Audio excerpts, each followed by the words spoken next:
Your hosts are here, Sammie and Michelle. By the end of this podcast, you'll know them well. Adulting, navigating the journey of life. Careers to relationships, pain and strife. Put down the rule book, rethink the status quo. If there's another direction you wanna go, find purpose, passion and mastery in all that you do. With Status Post Adulting. Hey Status Post Adulting fam, this is Sammie and Michelle, and you're listening to the 16th episode of Status Post Adulting, where we're talking about tracking your spending. But first, let me check in with my co-host Michelle. How are you doing, Michelle? I'm good. And I want to say a happy Mother's Day to the best mother in the world, our mom. Thank you for supporting and listening to us. Happy Mother's Day, Cheemer. Another holiday I want to acknowledge, taxes. Sammie, have you finished your taxes yet? No. I have. I finished them a while ago, before even the date extension. So just wanted to point out that I am better than you. This is very unusual for me that I would not have my taxes done by this time, but it has been a crazy year, and there has been some discrepancies on my W-2, which have slowed me down. All excuses. But I won't hold that over you, because I know that you do other things really well, like tracking your spending. Exactly, Michelle, and wonderful transition into today's topic, which is tracking your spending. Tracking our spending? Tracking my spending. Tracking spending. Yes.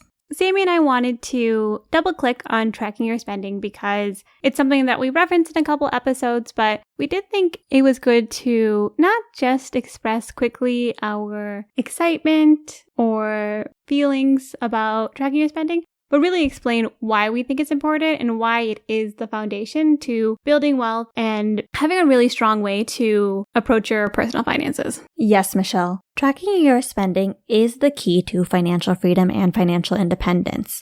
People get excited about the sexy things like investing and house hacking and buying real estate. But I really do think that tracking your spending and knowing where your money is going in particular, and also just knowing how much money you spend, is the most important thing in building wealth. I have to say, Sammie, this is definitely something that you told me probably years ago at this point, and I was slow to adopt. But I was really surprised by what I learned by starting to track my spending, and also how easy it is. I think I overcomplicated it. I didn't want to do it. But at the end of the day, setting aside a little bit of time to go through a little bit of your spending helps paint a really good picture of what's actually going on with your money, not just what you think is going on.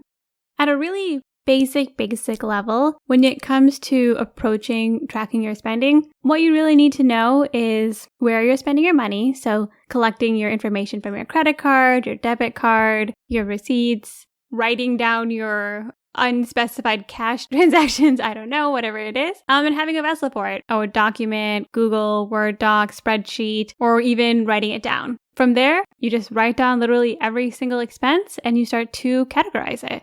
And so at a very bare bones level, that's all you need to do to get started. Exactly, Michelle. And when I first started tracking my spending, the very first thing I did was figure out how much my recurring payments cost. So that's things like rent, utilities, car insurance, car payments.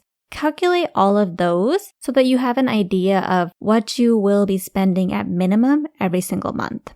From there, I went ahead and made a Word document where I put a chart in for each pay period, and I would record every single payment that I had that pay period. So if I went to the gas station or if I went to a restaurant, I would collect all the receipts. I would also put in everything that maybe I spent on Venmo, that I spent with cash, and I would record all of these into the chart. In the beginning, I just recommend literally just recording everything. For me, I did it for about 3 to 4 pay periods before trying to categorize and figure out exactly where my money's going.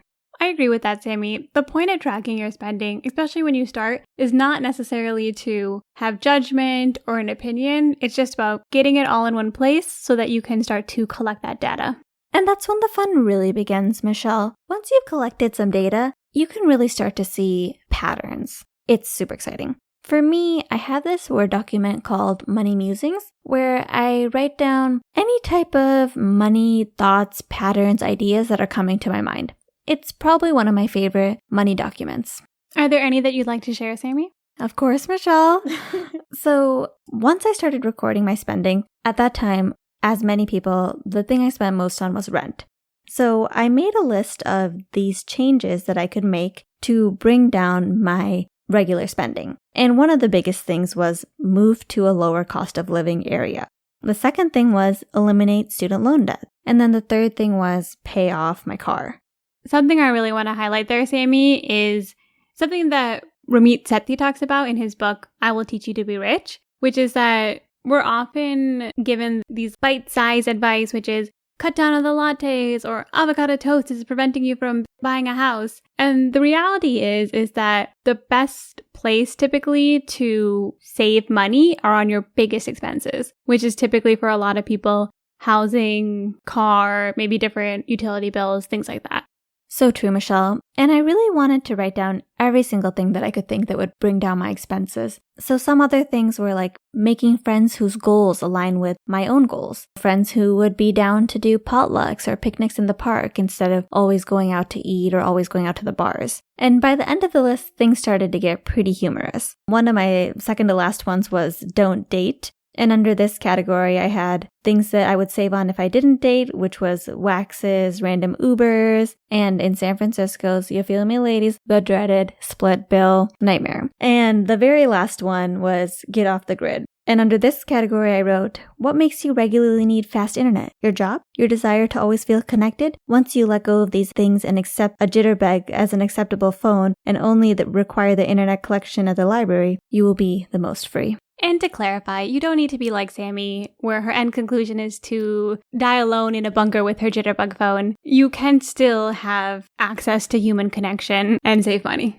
So true, Michelle. And a side note, from our previous episode on the 4 tendencies, Michelle is a rebel, so she is not anti-bunker. You may see us living in a bunker in the future.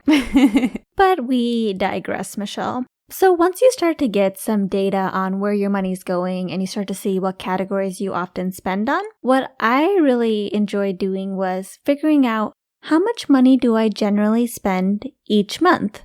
And then from there, you can of course times that by 12 to figure out how much money you generally spend each year. And the most exciting thing is once you know about how much you spend each year, then you can calculate your estimated financial independence number by using the 4% rule. So the 4% rule is a number used by people to estimate how much you would need to spend in retirement. And we'll link to some articles about it again in the show notes. So you take your annual spending, you times it by 25, and it gives you a number that reflects the amount of money you would need to live off of, assuming you would get a 4% interest every year, and that you could then live off that 4% without going down on the principal. For me, knowing this number is so liberating because it can be kind of uninspiring to try to be frugal and not spend money without a bigger goal. Once I knew what my first FI number was, which when we were living in San Francisco, in an apartment, doing all the things, it was very high. Once I knew that number, I knew that by cutting down my spending, I would have a much lower number. I would require less money to live off of forever. Absolutely, Sammie. When it comes to tracking your spending, whether you have a goal to be financially independent, to retire early, or just get an idea of where your money is going, the big takeaway is that everything that you do, every interaction, every meal, all of those things, there is an assigned value to it. There's a dollar amount that goes to every single one of those activities, material goods, etc. And what you want to make sure is that your dollar amount aligns with your values. We've talked about this before, but what we realized when we started to be more conscientious of our spending is sometimes your money does go places and you're like, I didn't even enjoy that activity that much, or I love food. I don't really care that much about what I eat. I love clothes. I don't really care about what I wear. Whatever it is, a lot of times you might be spending money on things that you don't value as much. By tracking your spending, you can see where your money is going and you can make the adjustments that you need to align with your desires and your goals. That's so true, Michelle. I remember when I was first tracking my spending, a big cost was eating out. And sometimes even just lunches or dinners that I would Uber eat. And I'm not the type of person who's like a foodie or who really cares about food that much. So to be spending that much money on food when in reality I'll probably eat anything was a little bit obscene to me. On the other hand, now that I've been tracking my spending and I've been adjusting my lifestyle to align with my values, my top spending category for 2020 was gifts. And I do like spending on gifts. I love to give people or my friends gifts or things that they would value. And so that does bring me joy and it aligns with my values. Gifts is a great example for you, Sammie, because before you started tracking your spending, did you have any idea that you spent the amount of money that you do on gifts? Yeah, that's a good point, Michelle. I was still spending a lot of money on gifts before I started tracking my spending. It was just kind of an obscene amount. But once I started tracking my spending, with each month, with each paycheck, I could get increasingly nuanced. I came up with a system on how I would do gifts. For example, if it was one of my staff members leaving, I would spend this much amount of money. If it was someone's birthday, I would spend this much amount of money. So things were kind of planned out ahead of time instead of last minute spending, which ended up costing me way more than if I had planned it ahead of time.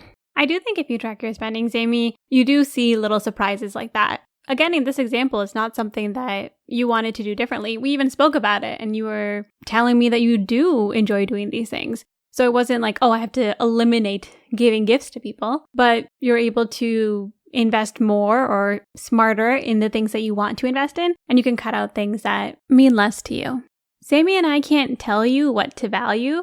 We can't tell you what you're spending your money on, and we can't tell you what's important, but that's why tracking your spending is so great. It gives you ownership to look at that information, collect that data, identify patterns, and make adjustments as needed. Exactly, Michelle. Building wealth and growing your money is all about increasing the gap.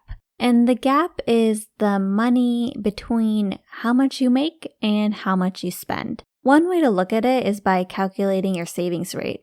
So once you start tracking your spending, you can start calculating what percentage of your income you're spending each year. And that's a really fun thing to keep track of and be competitive with yourself about. I'll link in the show notes on different equations you can use to calculate your spending. There are so many different ways and it is a rabbit hole in itself.